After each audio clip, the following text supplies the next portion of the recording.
gəlsin. Mən də istərdim belə bir şeylə çıxış edeyim.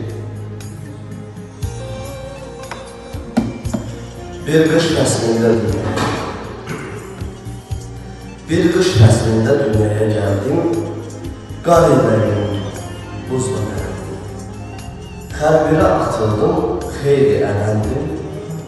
Palıdan çınara, uca bəndəyəm. Həyatın hər üzünü görən bəndəyəm.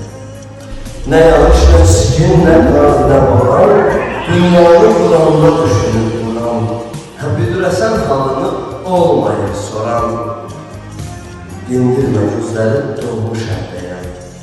Həyatın hər üzünü görən bəndəyəm.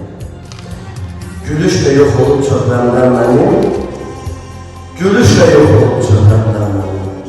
Yoxluq o gözəmə kəsilib mənim, sanıram dünyada yoxdur bənzərim. Çıxılmaz bir fərqdə elə dəhdəyəm. Həyatın hər üzünü məndəyəm.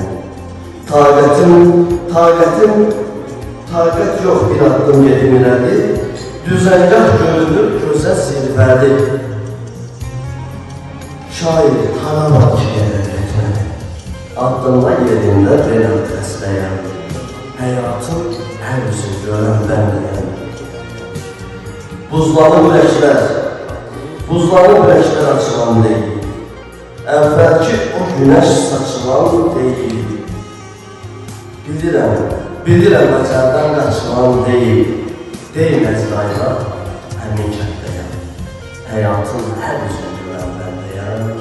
Həyatın hər üzünü görən bəndəyəm. Buyurun.